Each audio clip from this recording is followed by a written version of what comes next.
राजस्थान का वांटेड शमशान घाट।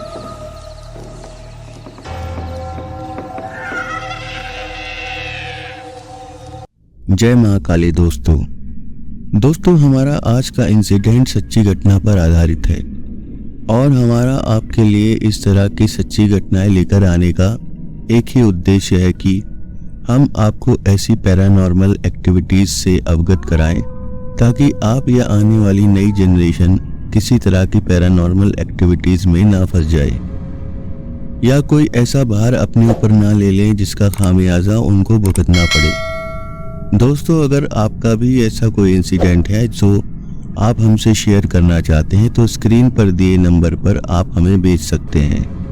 मैं उसे खुद अपनी आवाज में नरेट करूंगा। दोस्तों जब कोई इंसान मर जाता है तो उसकी अंतिम क्रिया करने के लिए हम उस मृत शरीर को शमशान घाट ले जाते हैं या वो व्यक्ति जिस भी किसी धर्म का होता है उसका उस धर्म के अनुसार अंतिम संस्कार किया जाता है। हमारा आज का इंसिडेंट 2019 का है जब केवल हमारा देश ही नहीं बल्कि दुनिया के सभी देशों पर कोरोना का कहर बरस रहा था और हम सैल्यूट करते हैं उन सभी डॉक्टर्स और नर्सेज को जिन्होंने अपनी फैमिली की फिक्र किए बिना यहाँ तक कि अपनी जान की परवाह किए बिना लोगों की सेवा के लिए जान तक लड़ा दी। हमें ये घटना राजस्थान के रहने वाले रोहित ने बताई है। ये घटना तब हुई जब रोहित के पिता का निधन कोरोना की वजह से हुआ था। कोरोना के समय में मुश्किल से ही कुछ लोगों के साथ जाकर मृतक के परिजन अंतिम संस्कार कर पाते थे। रोहित के पिताजी का निधन कोरोना वायरस से संक्रमित होने की वजह से हो गया था। कुछ लोगों के साथ रोहित के पिता का मृतक शरीर शमशान घाट लेकर जाया गया। वहां रोहित के पिताजी का अंतिम संस्कार किया गया। दोस्तों ये घटना रोहित के जिगरी दोस्त के साथ हुई थी। यहाँ हम रोहित के दोस्त का नाम नहीं लेना चाहेंगे तो चलिए हम रोहित के दोस्त का नाम दीपक रख लेते हैं। जब रोहित के पिताजी को लेकर शमशान घाट पहुंचे तो वहां और भी लाशें जल रही थी। रोहित और उसके दोस्त दीपक ने रोहित के पिता का अंतिम संस्कार करने के लिए सारे अरेंजमेंट्स कर लिए थे। सबने अपने मुंह पर मास्क लगा रखा था क्योंकि उन दिनों बिना मास्क के बाहर जाना अलाउड नहीं था। रोहित अपने पिता की चिता के सामने खड़ा होकर रोए जा रहा था। उसके लिए जैसे उसका सारा संसार ही खत्म हो गया था। वो अपने पिता से बहुत प्यार करता था। अब जो लोग अंतिम संस्कार में आए थे वो एक एक करके जाने लगे। सिर्फ रोहित और दीपक ही चिता के सामने खड़े थे। काफी देर हो जाने पर रोहित के दोस्त दीपक ने कहा, चलते हैं, मैं हूं ना तेरे साथ। अब दोस्तों यहाँ से इंसिडेंट एक नया मोड़ लेने वाला है, आप ध्यान से सुनिएगा। रोहित और दीपक दोनों लाश में निकले और घर वापस आ गए। दीपक ने रोहित से कहा, यार मैं अब चलता हूँ, कल फिर आऊंगा तुझसे मिलने के लिए। रोहित ने भी उसे जाने से नहीं रोका क्योंकि वो भी थोड़ी देर शायद अकेला ही रहना चाहता था। अगले दिन रोहित अपने दोस्त का इंतजार कर रहा था। सुबह से दोपहर हुई, दोपहर से शाम हुई और शाम से रात हो गई पर दीपक रोहित से मिलने नहीं आया। तो रोहित ने सोचा शायद कोई काम आ गया होगा और रोहित भी अपने घर के कुछ रीति रिवाजों को करने में मशगूल हो गया। तो उसे भी ध्यान नहीं रहा कि रोहित को वो कॉल कर ले। ऐसे करते करते रोहित के पिताजी की क्रिया का समय आ गया, यानी उनको संसार को छोड़े हुए 13 दिन हो गए और उनकी उस दिन क्रिया भी थी। रोहित अपने जिगरी दोस्त का इंतजार करता रह गया लेकिन दीपक उसके घर नहीं आया और रोहित भी उस दिन बिजी रहा क्योंकि उसके पिताजी की क्रिया थी। अगले दिन सुबह होते ही रोहित ने दीपक के घर फोन किया तो दोस्तों यहाँ रोहित को जो पता चला कि उसके पैरों तले जमीन खिसक गई। फोन उसके पिता ने उठाया और जानते हो उसके पिताजी ने क्या बोला? बेटा वो तो जब से तेरे पास से आया है तब से ही बीमार है, उसका इलाज करा करा के हम परेशान हो गए हैं पर कोई फायदा नहीं हुआ। इतना सुनते ही जैसे रोहित को शौक लग गया। रोहित तुरंत ही दीपक के घर पहुंचा, क्योंकि वो ही उसका एक सबसे जिगरी दोस्त था। जब वो उसके घर पहुंचा तो दीपक की हालत देखकर उसके होश उड़ गए। दोस्तों, हमें रोहित ने बताया कि श्याम भाई, जब मैं उसके घर पहुंचा तो उसकी हालत देखकर जो मेरी हालत खराब हुई, उसको बताते हुए मेरे भी गूज़बम्प्स आ गए थे। रोहित ने मुझे बताया कि वो एक अच्छा खासा तंदुरुस्त बंदा था। उसका वजन बहुत ही ज्यादा गिर गया था। उसके शरीर को देखकर ऐसा लग रहा था जैसे उसके शरीर में खून है ही नहीं। होंठ सूखे हुए और शरीर का मांस स्किनी टाइप का हो गया था। यहाँ तक कि दीपक ने रोहित को पहचाना भी नहीं। वो उसे ऐसे देख रहा था जैसे जानता ही ना हो। रोहित दीपक की ऐसी हालत देखकर परेशान हो गया। अंकल, ये मेरे दीपक को क्या हो गया है? इसकी ऐसी हालत कैसे हुई? उसके पिता ने कहा, बेटा, अब मुझसे इसकी हालत नहीं देखी जाती। इससे अच्छा तो इसकी जगह मुझे कुछ हो जाता तो मुझे कोई फर्क नहीं पड़ता। तभी दीपक बोल उठा, तो परेशान मत हो, मैं तेरे बेटे को जल्दी अपने साथ ले जाऊंगा। इतना सुनते ही दोनों के कान खड़े हो गए। जो दीपक इतने दिनों से कुछ नहीं कह रहा था, अचानक ऐसा क्या हुआ जो उसने ऐसा कहा?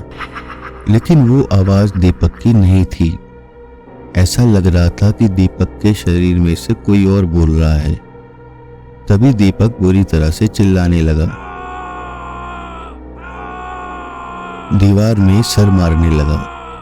तभी रोहित ने कहा, अंकल, मुझे तो कुछ गड़बड़ लग रही है, कोई ऊपरी चक्कर लग रहा है। पर जहां तक मुझे याद है कि हमसे कोई ऐसी गलती नहीं हुई है जिसकी वजह से मेरा दोस्त इतना परेशान हो जाए। दीपक के पिता ने कहा, बेटा, मुझे तो कुछ समझ नहीं आ रहा।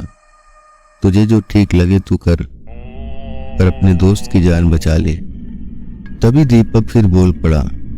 इस बार उसकी आवाज किसी औरत की आवाज थी और उसने कहा, बेटा बचाएगा, अगला नंबर इसी का है। तू क्या सोचता है हमें निकाल देगा?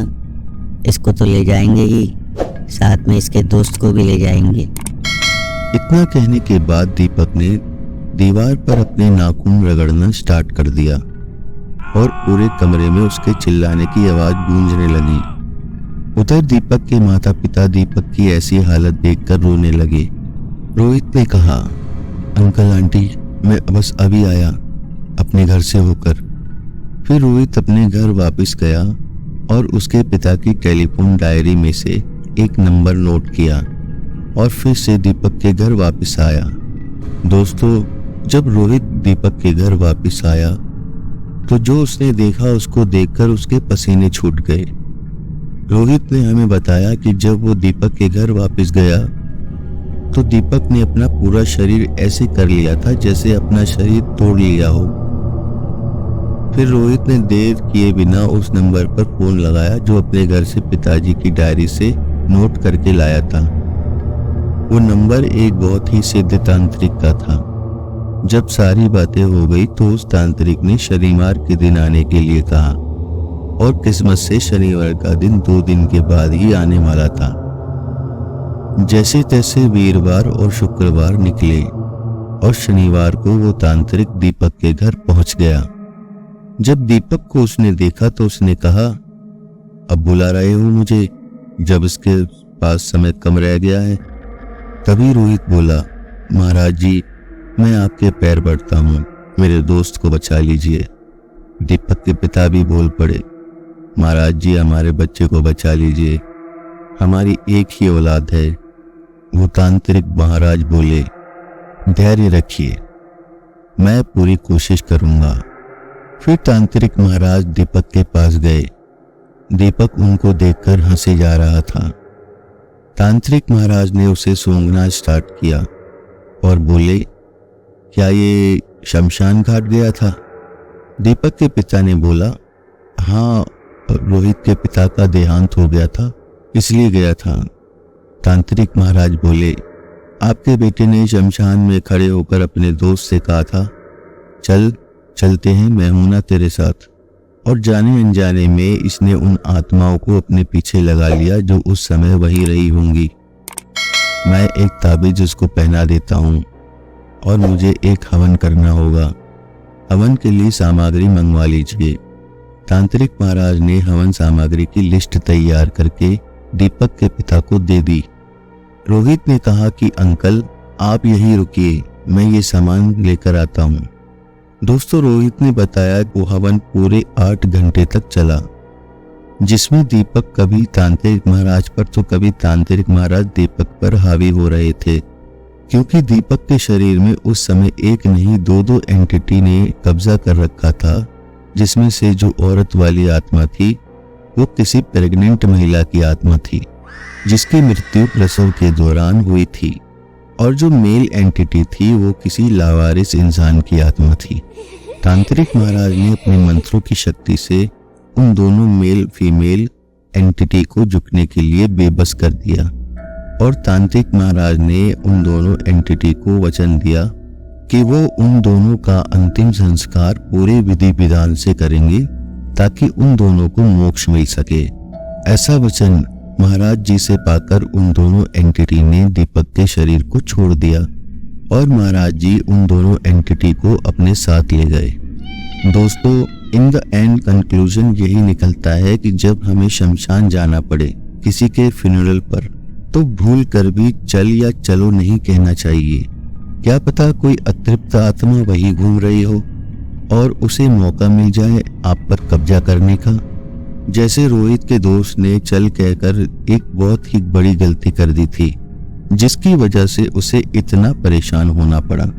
अब महाराज जी ने तो उन दोनों एंटिटी को दीपक के शरीर से निकाल दिया, लेकिन इन सब से उसके शरीर को जो नुकसान हुआ था उसको रिकवर करने में दीपक को लगभग 1 साल के आसपास का समय लग गया। आज दीपक बिल्कुल स्वस्थ है और अपने दिन वो हंसी खुशी बिता रहा है जैसे पहले था। हमारा इस तरह की घटनाओं से आपको अवगत कराने का सिर्फ और सिर्फ यही उद्देश्य है कि जो गलती दीपक से हुई वो आप या आपका कोई अपना ना करे। तो दोस्तों, खुद भी सतर्क रहिए और अपने चाहने वालों को भी सतर्क करिए, और हमारी वीडियो को ज़्यादा से ज़्यादा शेयर करें और अच्छे अच्छे कमेंट्स करके हमारा हौसला बढ़ाएं, ताकि हम इसी तरह की सच्ची घटनाओं से आपको अवगत कराते रहें। और प्लीज़ हमारे चैनल SR हॉरर पॉडकास्ट को सब्सक्राइब करना ना भूलें। तो अगला वीडियो आने तक stay tune with the channel. जय महाकाली दोस्तों।